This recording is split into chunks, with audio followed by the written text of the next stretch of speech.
The air at the old gas station felt hot and stale, as if it had been trapped there for days under the blazing summer sun.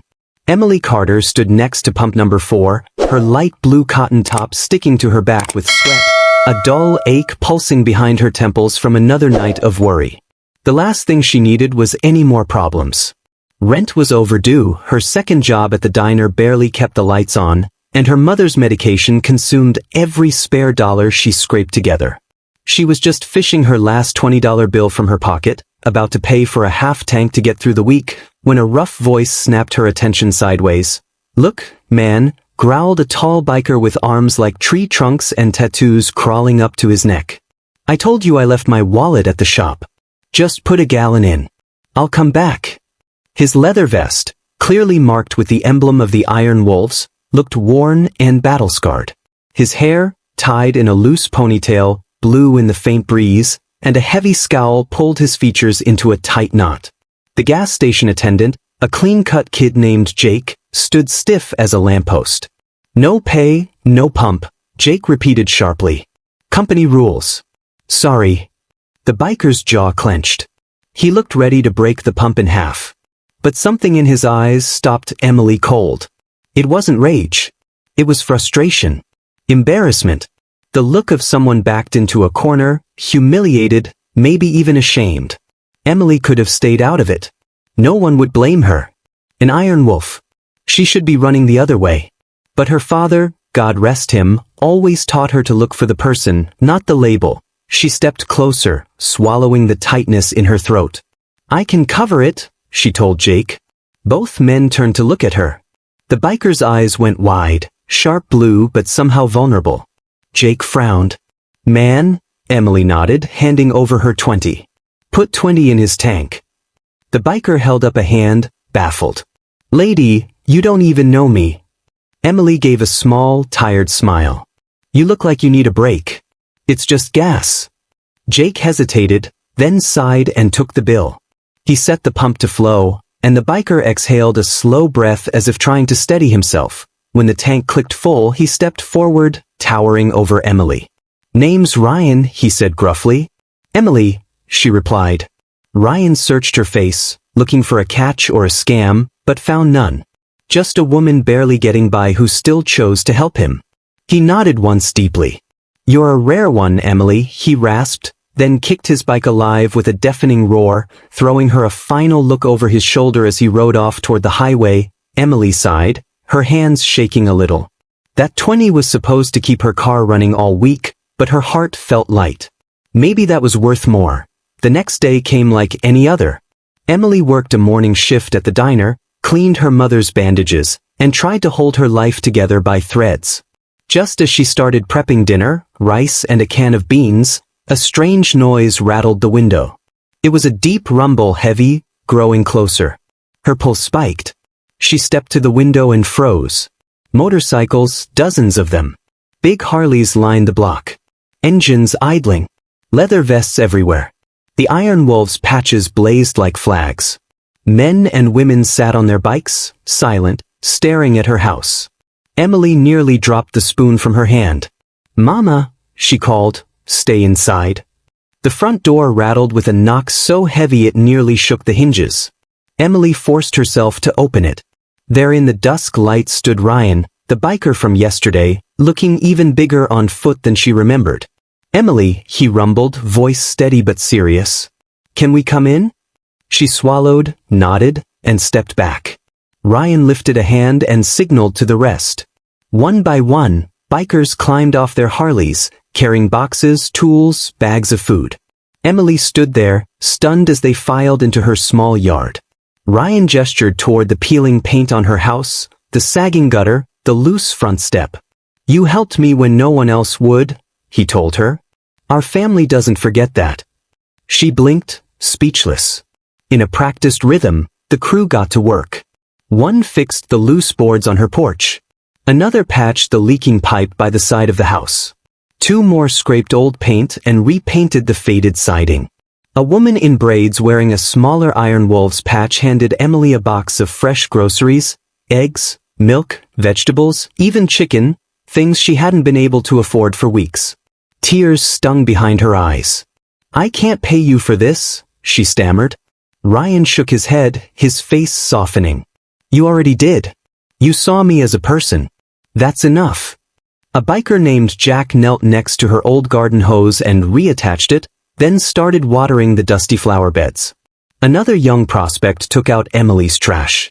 Someone even gave her mother a respectful nod through the window, asking if she needed anything. Emily had to sit down on the porch, overwhelmed. All this from a $20 tank of gas. Ryan crouched next to her, a huge hand on his knee, looking awkwardly gentle. "No one usually does what you did," he said quietly. "They see the leather, the patch, and they treat us like monsters. You didn't." Emily's voice trembled. "My daddy always told me, you help someone if you can." Ryan nodded as if that explained everything. "Then your daddy raised you right," he replied. They worked until the street lights flickered on, fixing, hauling, cleaning, leaving Emily's little house transformed. When they finished, Ryan handed Emily a small brown envelope. "The club raised some money. Take it for your mom's meds, maybe?" Emily shook her head, but he closed her hand around it firmly. "Take it," he repeated. The engines rumbled to life as the iron wolves lined up to leave, and neighbors peeked from their windows, trying to make sense of it. Ryan gave her a last nod, eyes warm. "If you ever need us," he said, "you know who to call." Emily stood on the porch, holding the envelope against her chest, tears streaming down her cheeks as the bikes thundered away into the night. In that moment, she understood what her father had meant all those years ago. You help because it's right, not because it's safe. And sometimes when you give to a stranger, the world gives back more than you ever imagined. As the weeks passed, Emily found herself thinking about Ryan and the Iron Wolves often. She had never imagined that a simple act of kindness could lead to such a profound connection. One evening, while cleaning her mother's room, she found a dusty old photo of her father with a group of bikers from years ago. They were smiling, carefree, and she realized that her father had once been part of a community that valued loyalty and support, much like the Iron Wolves. Determined to repay their kindness, Emily decided to organize a small gathering at the diner. She reached out to Ryan, who was surprised but pleased by the invitation. "We'd love to come," he said, his voice warm. "It'll be great to see you again." On the day of the gathering, the diner buzzed with excitement. Emily decorated the place with simple flowers and set up a buffet of homemade dishes. She prepared her father's famous chili, a recipe passed down through generations, along with fresh cornbread and a variety of desserts. When the Iron Wolves arrived, the atmosphere shifted. The bikers, with their leather jackets and tattoos, filled the diner with laughter and camaraderie. Emily felt a sense of belonging she hadn't experienced in a long time. As the night wore on, Ryan stood up to speak. "We're not just a club, we're a family," he said, looking around at his friends and then at Emily. "And Emily here showed us what it means to be part of a community. We're grateful for her kindness." The room erupted in applause, and Emily felt her cheeks flush with warmth. After the speeches, the bikers shared stories of their adventures on the road, tales of friendship, loyalty, and the bonds they had formed over the years. Emily listened intently, captivated by their experiences. She learned about the charity rides they organized to support local families in need, and how they often banded together to help those who were struggling, just as they had helped her. As the evening progressed, Emily found herself laughing and sharing stories of her own. She spoke about her father, his love for motorcycles, and how he had always encouraged her to be kind and help others. The Iron Wolves listened, nodding in understanding, and she felt a deep connection with them. As the night came to a close, Emily felt a warmth in her chest. She had not only found support in her darkest times but had also forged friendships that would last a lifetime. The Iron Wolves had become her family, and she knew that she would always be there for them, just as they had been there for her. In the end, Emily understood that kindness is a powerful force. It can break down barriers, heal wounds, and create connections that change lives. And sometimes, when you give to a stranger, you find a family you never knew you needed. Months passed, and Emily's life began to stabilize. With the help of the Iron Wolves, she managed to catch up on her bills and even found a better job at a local bakery.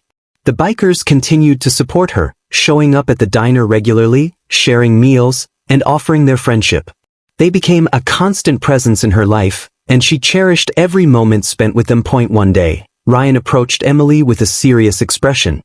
"We're planning a charity ride next month," he said. "We want to raise money for families in need, and we'd love for you to be a part of it." Emily's heart raced at the thought. "Of course. I'd be honored to help," she replied, excitement bubbling within her. As the day of the charity ride approached, Emily threw herself into the preparations. She organized a bake sale, creating delicious treats to sell alongside the bikers' fundraising efforts.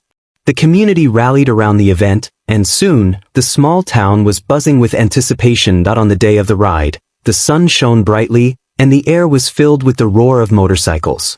Emily stood at the diner, watching as the Iron Wolves lined up, their bikes gleaming in the sunlight. She felt a surge of pride as she saw the support they had garnered from the community. Families gathered, children waved, and the atmosphere was electric with excitement. As the bikers revved their engines and prepared to take off, Ryan approached Emily. "You ready?" he asked, a grin spreading across his face. "Let's show them what we can do." Emily nodded, her heart racing. She climbed onto the back of Ryan's bike, feeling the familiar thrill of the open road. The ride was exhilarating. They cruised through the countryside, the wind whipping through her hair, laughter and cheers echoing around her. Emily felt alive, surrounded by friends who had become family. They stopped at various points along the route, collecting donations and sharing stories with the community. When they finally returned to the diner, the atmosphere was filled with joy and celebration. The bake sale had been a success, and the bikers had raised a significant amount of money for families in need. Emily felt a sense of fulfillment wash over her as she looked around at the smiling faces of her friends and neighbors. As the sun began to set, Ryan gathered everyone together for a final speech. "Today, we didn't just ride for a cause, we rode for each other," he said, his voice strong and steady. "Emily, you've shown us the true meaning of kindness, and we're grateful to have you in our lives." Emily's heart swelled with emotion as she looked at the faces of the Iron Wolves, her friends, and the community that had embraced her. She realized that she had found not only support but also a purpose.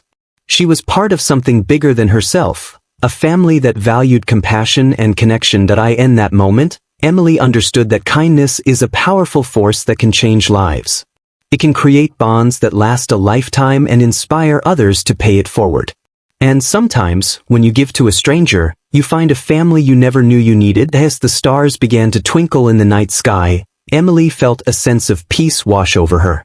She had come a long way from the struggles she once faced, and she knew that with the Iron Wolves by her side, she could face whatever challenges lay ahead. Together, they would continue to spread kindness, support one another, and make a difference in the world, one ride at a time.